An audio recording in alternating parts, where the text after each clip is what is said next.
The Basketball Hall of Fame 60 Days of Summer is your chance to see your favorite basketball stars live and in person.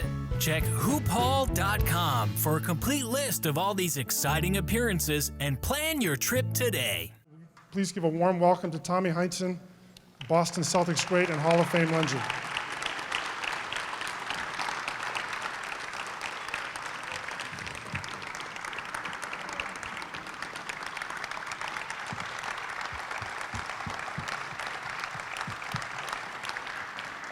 Welcome, Tommy.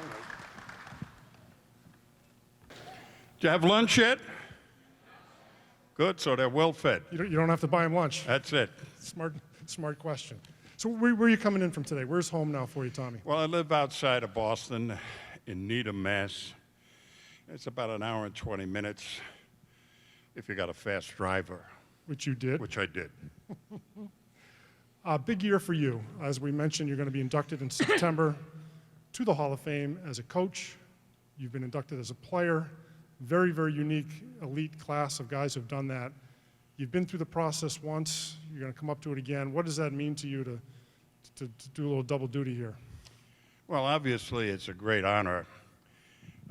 But it's like most people, I think, that have gone through this process, you never know if it's going to happen, when it's going to happen, if it's going to happen at all. And when I first was elected in as a player and notified, my daughter called me up to congratulate me. And I told her I had retired in 1965, and I was inducted in '86, which was a significant number of years. So I said, here's what I learned over all the years in my involvement in basketball. And we were very successful as a team, the Celtics, in my era. And I said, 40% of the people are going to hate you no matter what you do. 40% are going to love you no matter what you do. And 20% are really influenced by what you truly do.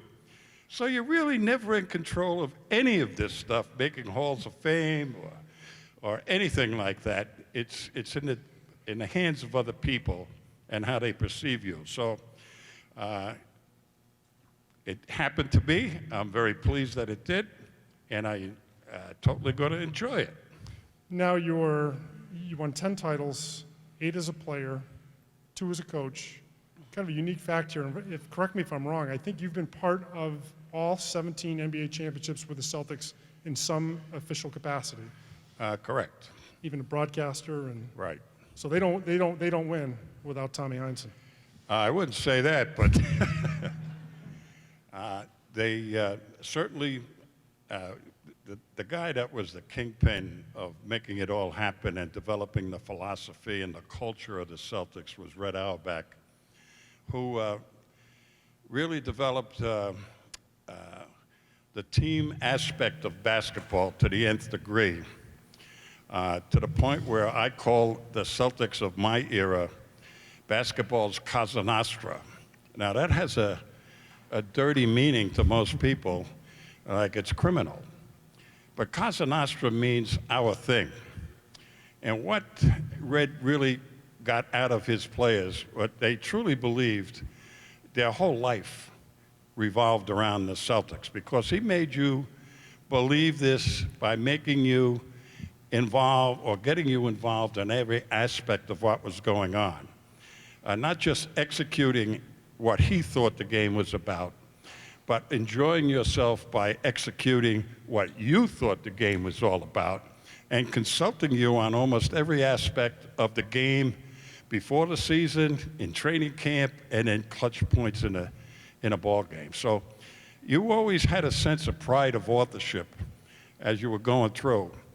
And that's really what the Celtics were all about. The word dynasty gets picked up a lot with these little runs that teams make now in various sports, but I mean, there was no truer dynasty than what the Celtics had in the 50s and 60s. You have a unique perspective on that? Do you, when someone mentions, oh, this team might be a dynasty, they've won 3 in 6 years, What does that bring to your mind when? Well, Red was obviously a very intelligent person. And the common denominator in putting the original Celtic teams together that won 11 championships in 13 years was that Red chose people that had been winners in one way, shape, or form, so that they knew what it took to win and how to play as a team to some degree. And I'll give you for instance, John Havlicek played on a great Ohio State team, but he was like the fifth banana on that team. But he knew how to win, and he knew how to be a good team member. And a significant number of the Celtics were exactly that same type of individual. And that's what permeated through the entire Celtic organization. Even to this day, I think Danny Ainge is looking for character-type people that will really sublimate their egos to play as a member of a winning team. And I'm quite pleased, quite frankly, at what's going on right now with the Celtics. Now you had a 9-year career in the NBA, close to a decade. 9 years as a player, right. You finished in the mid-'60s, what, 1960? 65. Soon after, when the Bill Russell era ends, the championship, that great run kind of comes to an end. You're the next coach of the Celtics. Are you not, after Auerbach leaves? Well, he succeeded Red, and then I succeeded Russell. And, you know, it was really a challenge because not only did Bill Russell retire, the greatest winner in the history of the game, but Sam Jones, who at that point was the most significant player on the offensive side of the basketball. So both of them retired in the same year, and we had to rebuild the team. And I can remember, after getting the job, getting a phone call from Red Auerbach and saying to me, you know, Tommy, we need a center, and I think we've got our center now that Russell's gone. I said, okay, who is it? He said, Henry Finkel. Well, that name didn't engender much confidence in my mind. Yeah. Because he had been a backup player for the teams he played on. A very competitive person, but he was not Bill Russell. And as he once stated, I don't know why people are expecting me to be Bill Russell. They certainly aren't paying me like I'm Bill Russell. So you take this group, you pretty much coached through the 70s. Yeah. 2 NBA titles. I mean, there wasn't a whole lot of rebuilding going on. I mean, you were able to get the team back to the upper level. And I mean, how tough was that transition going from a player, even at a young age, no coaching experience, taking the reins and getting back to the top? I often tell people, in fact, when Paul Silas retired as a player, went into the coaching ranks, I gave him some sage advice, I thought. And it was to get some management training, how to motivate, train, and supervise people. Now, in the years between I played and coached, I had been in the life insurance business as a salesperson for my entire playing career. And even the years between when I played and I coached, I was in the management end of the business, learning management principles. And while I was taking all these various management courses, I kind of recognized how much of a genius Red Auerbach really was, how he got people, like I said before, involved in what they were doing. What happened with our basketball team at that particular point is we had to refit the entire team. I totally believed in the principles of up-tempo basketball, put the other team to a tremendous physical test, and make them think twice as fast as they are normally used to thinking. So we up-quicked the tempo of the game in every aspect, from offense to defense, put maximum pressure on people, and we did it with what at that point was the smallest team in the league, which you see the effects of that type of thing in even this year's championship with the Warriors, who won the title when they, quote, went small. But Dave Cowens, who is up here somewhere in the Hall of Fame, was our center at 6'8", and he was playing against 7-footers. But he made them play 6'8". We had a system that allowed him to use his biggest assets against guys' biggest weaknesses. And we used quickness and speed to the nth degree, and it paid off. We won 2 titles, and we were a very competitive basketball team once we put the system totally in place with another Hall of Famer, JoJo White, who's going to be inducted in September. Dave Cowens, Havlicek was on the team, Paul Silas, and Tom Sanders. So, and Don Nelson. We had experienced players, but we also had guys like Don Chaney and Cowens and JoJo who were brand new to the ball club, and we had to teach them the system. And they picked it up pretty quickly, and it was a profitable venture for all of us. 6'7". If people didn't see you play, maybe they've forgotten. What type of player were you on the court? And if you could compare yourself to an NBA player today, who might that be? Just a skill set or mindset? Well, there was no such thing as point guard, power forward, quick forward. There was a center. But everybody really was fundamentally sound as a player. You got to remember, in the era that I played in, every player that played in the game, and there were only 8 teams, and there were 10 on a team, there were 80 players playing professional basketball at this time. And there were innumerable, practically the same amount of people playing basketball then as it is now in the college ranks. So every year, there was a group of people who were all Americans who would not make the various teams after 4 years of experience in the college ranks. So these were very accomplished, thinking, smart players. The difference between that era and now is really the athletic ability that these younger players have as compared to my era, although there was some pretty great athletes. So I was, I think, one of the last true forwards. I grew up playing guard in high school. I played center in the pros.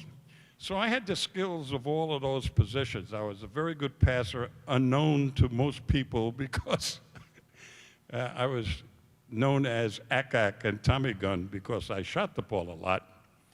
But that was my job because we had the great Bob Cousy, and I only got the ball if I was open, and I was supposed to shoot the ball. So I knew how to get open. So that's the type of player I was. I was the second rebounder on the team next to Russell. And I led the team in scoring a few years but my job was to be a player.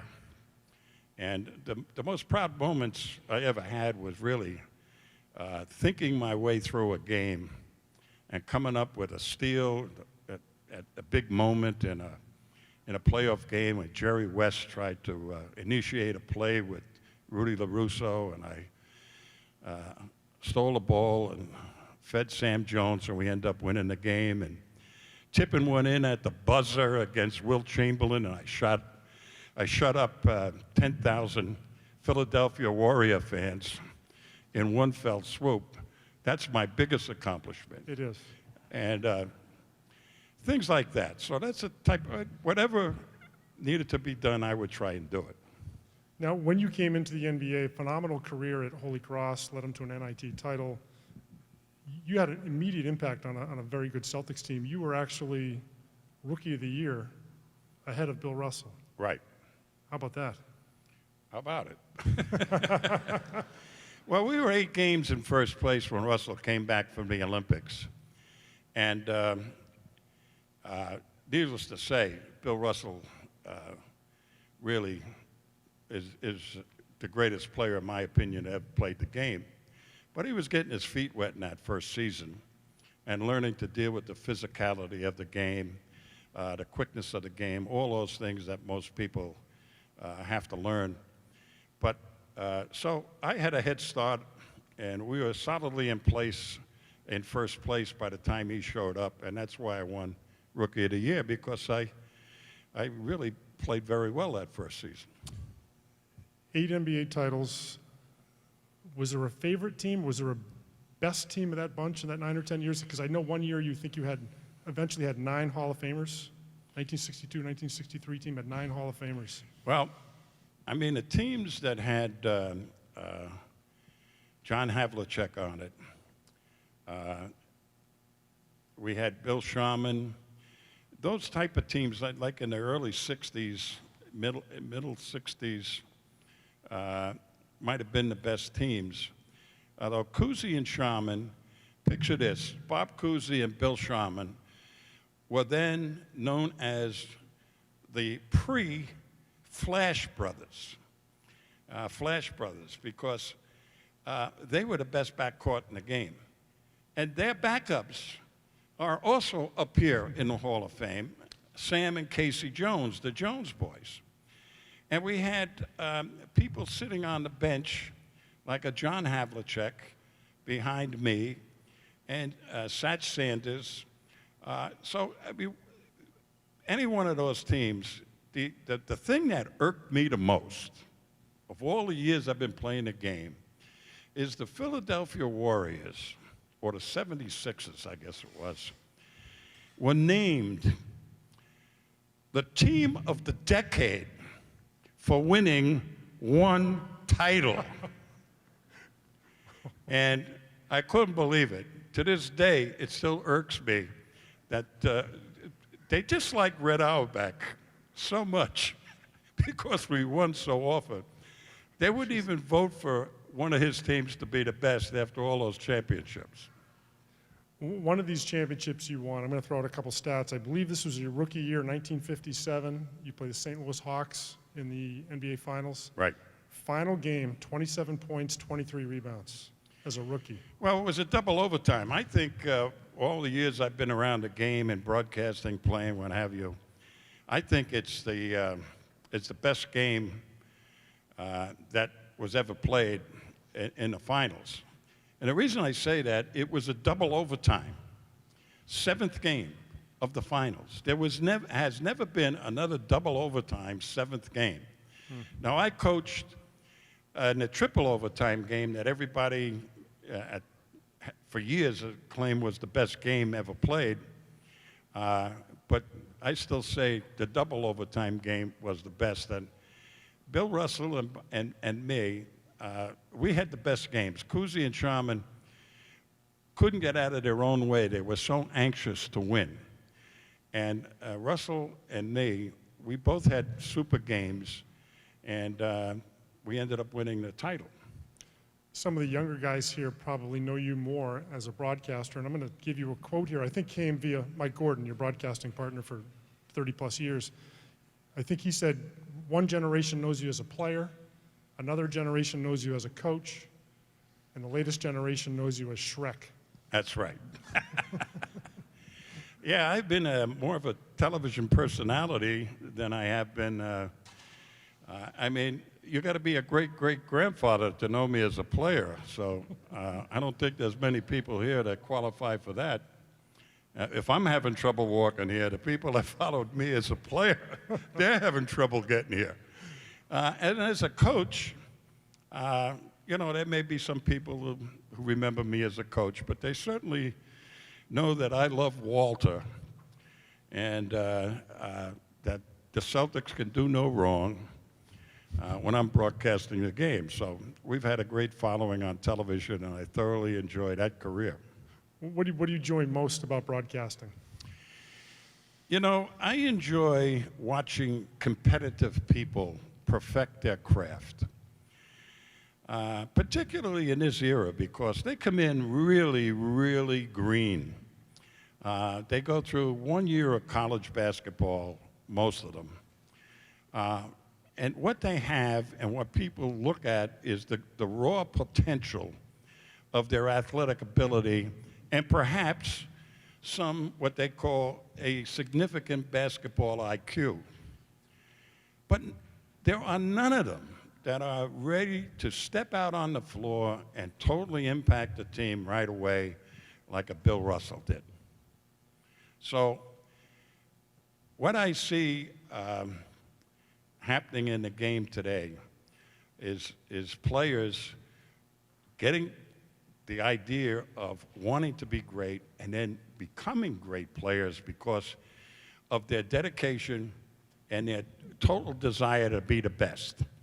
And when you watch a person grow in with those dimensions and those goals in mind, it's really fun to watch.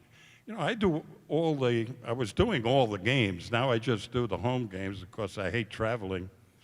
And watching a person emerge as a great player is really a fun thing to watch. Which of the current NBA players might you put on that elite level as far as matching those qualities that don't wear Celtic green? LeBron. Right.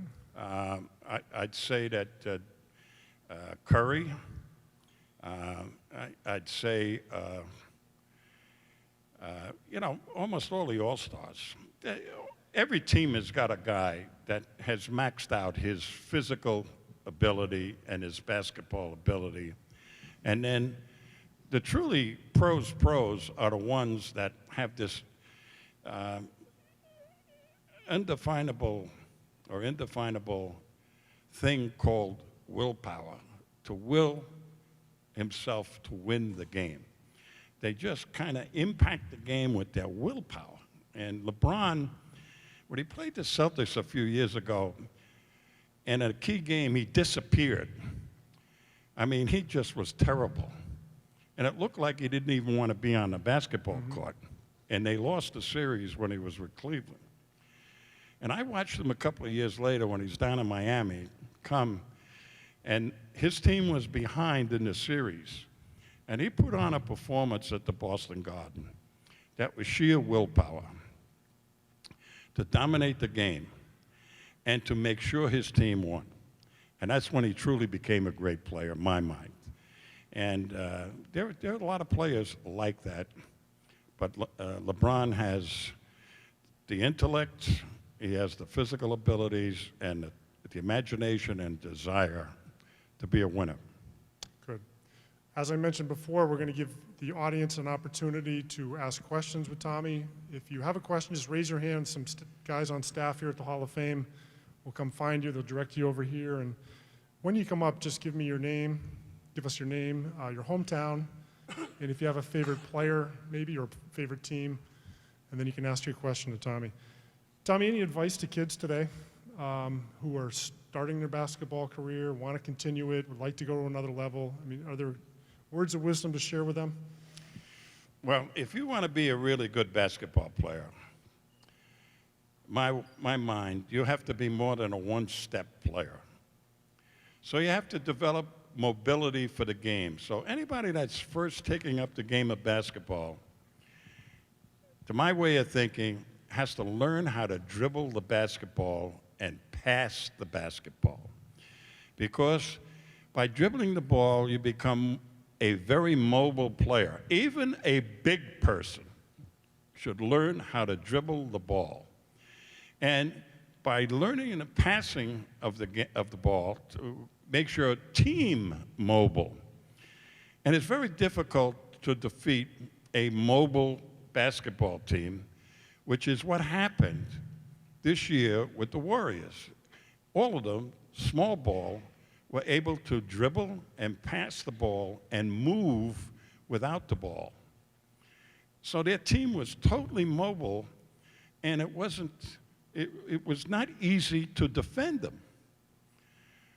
And those two skills, if you master those, I'll tell you, you got a head start on 90% of the players who think shooting is the most important thing. Those two skills, I think, are what should be developed first. I think it's easy for kids now sometimes with a program or a coach. If you're a taller kid when you're 10 years old, you're the center, we're going to park you in the paint.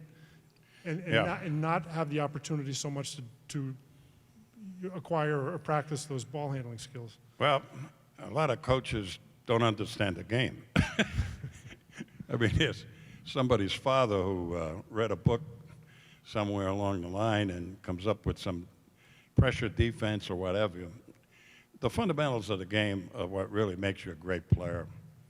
When you master the fundamentals and how to use them, which gives you what they call your basketball IQ.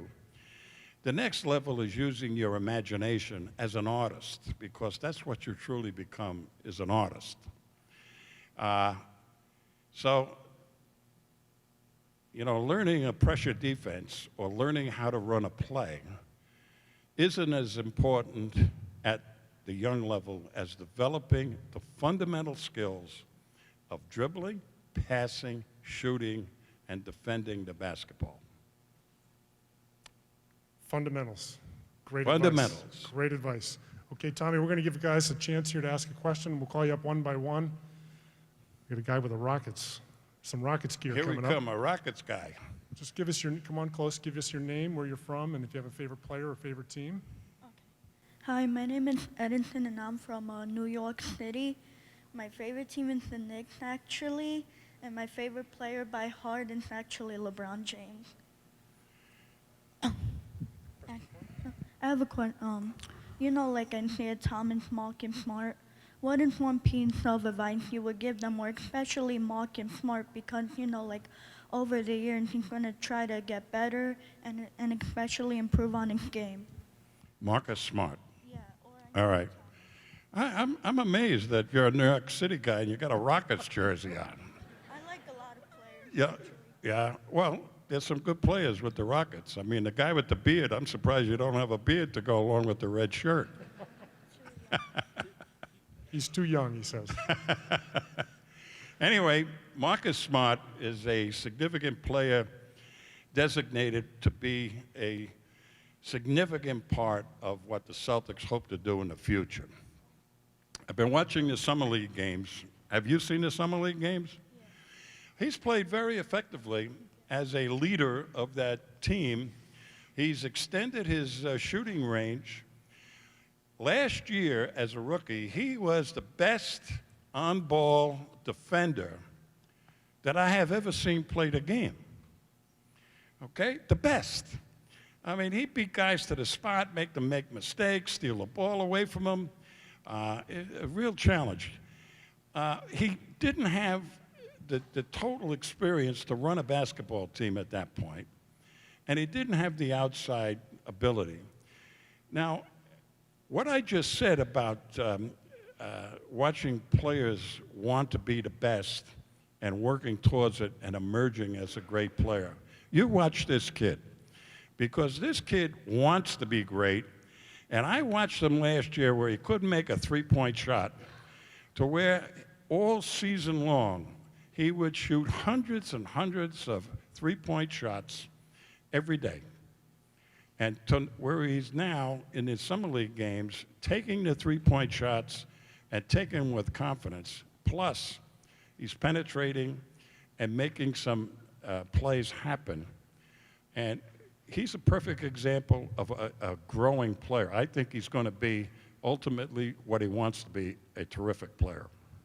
Nice job, Edison. Thank you very much. And go Knicks, or Rockets, hopefully. How come you don't root for the Knicks? He does, but it's too sad, he said. It's too sad. Sad. He's actually a smart kid. Well, we don't want crying fans, that's No. for sure. All right, next question for Tommy Heinsohn. Good afternoon, Mr. Heinsohn. How you My name doing? is Rob Forts. I'm from Carver, Mass. I hate to say it being here in Massachusetts and being with a Celtic great, but I am a diehard Laker fan.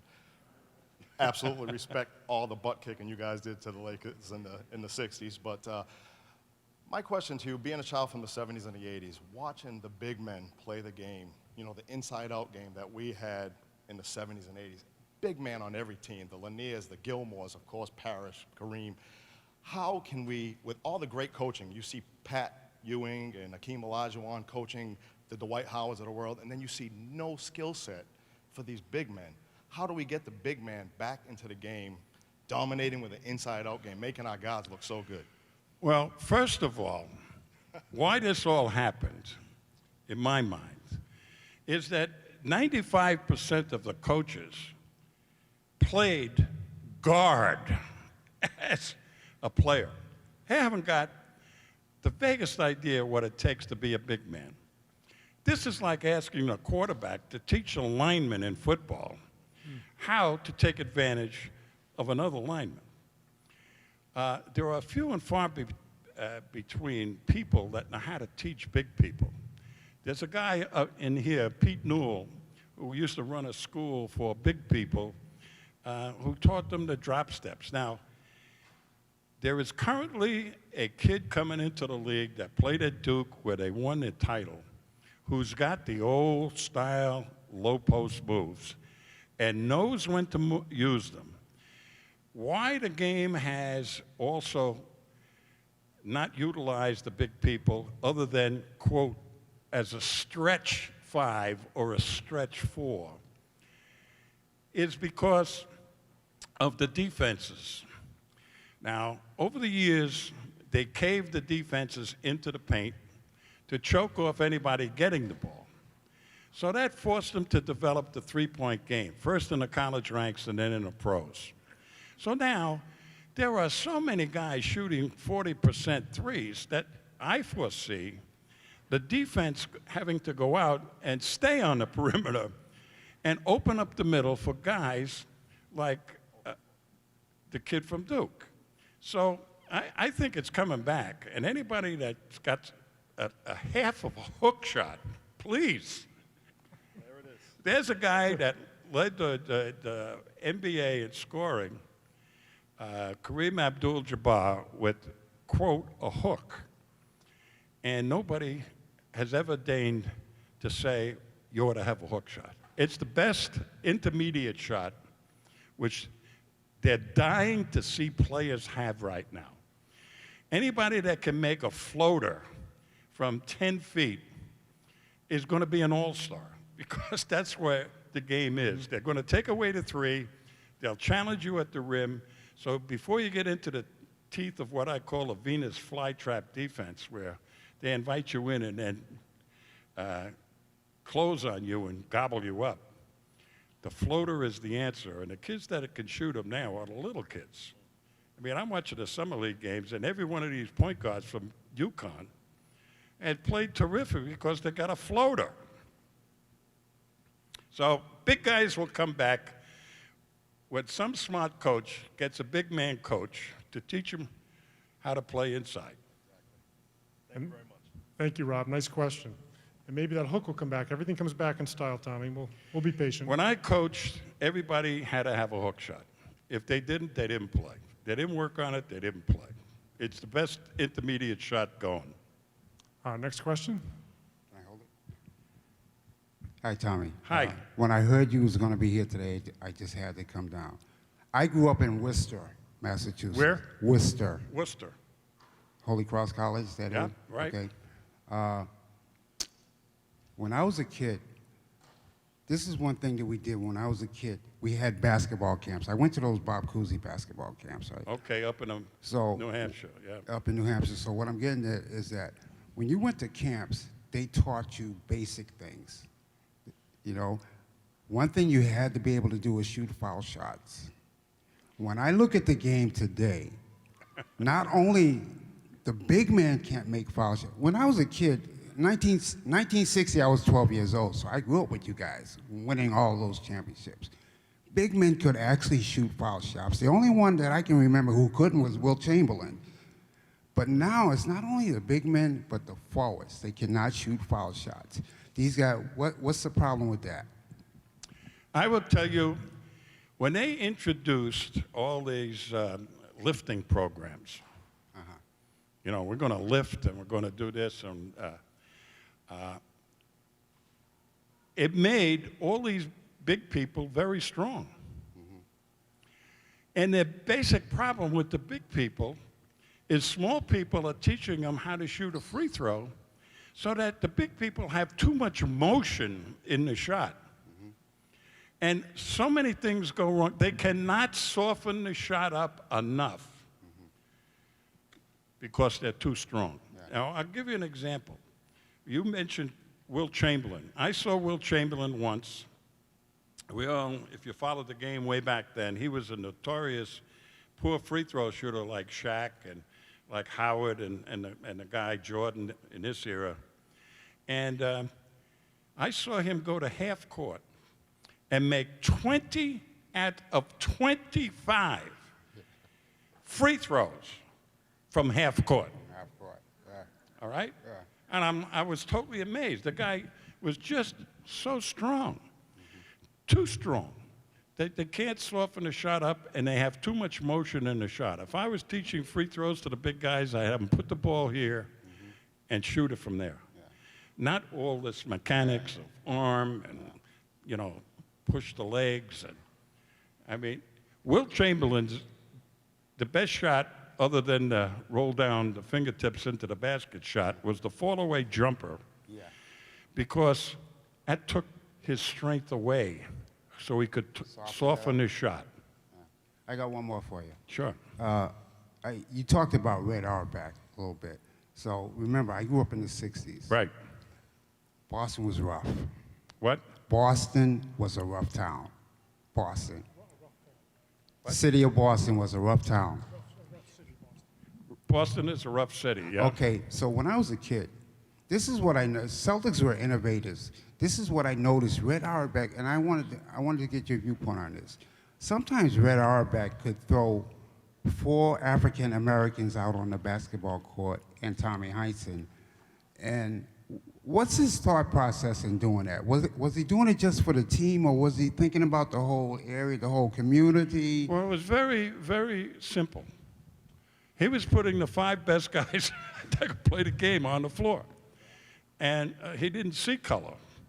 Now, I was, as you mentioned, the only white player starting with 4 black players.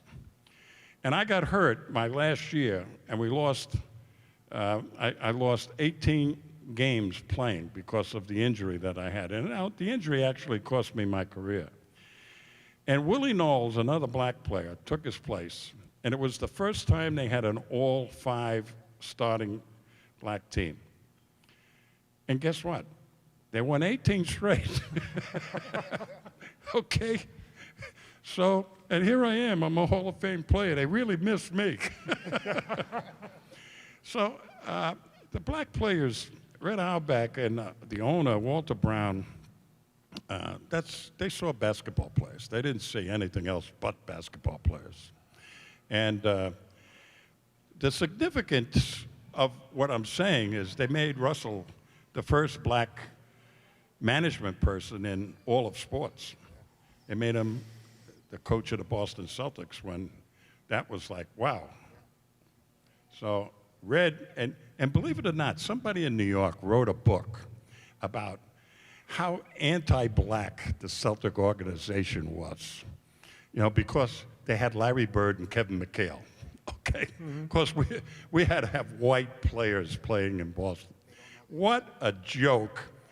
And people actually believed that garbage.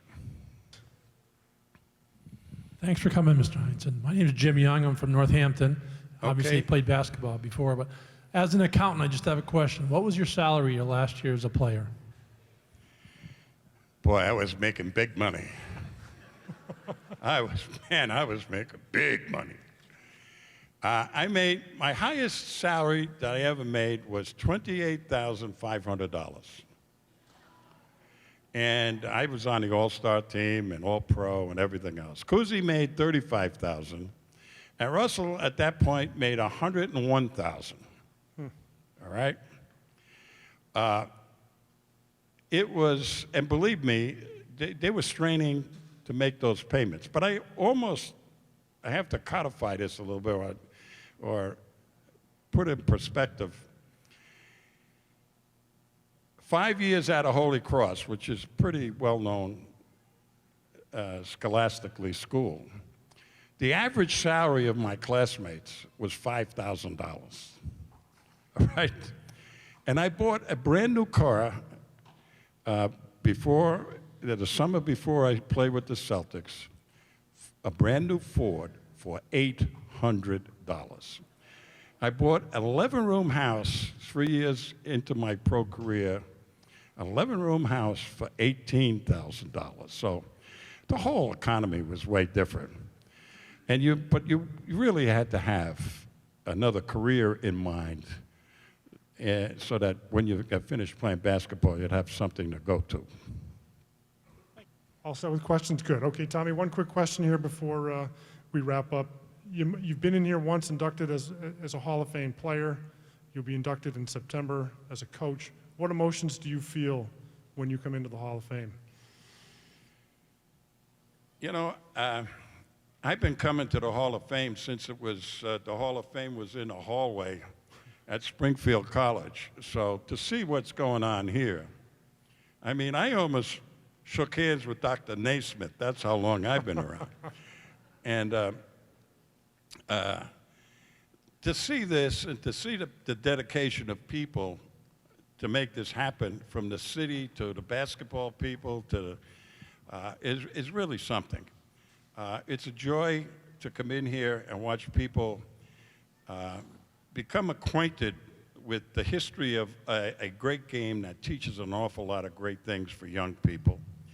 And I'm amazed that this has happened the way it's happened. And when I tell you, the first Hall of Fame was in a corridor in Springfield College. That was it, a hallway. And here we are. Look at that. Big, big rotunda right here. Good job. Let's give a warm thank you to Tom Heinsohn, NBA great, two-time Hall of Famer. Thank you.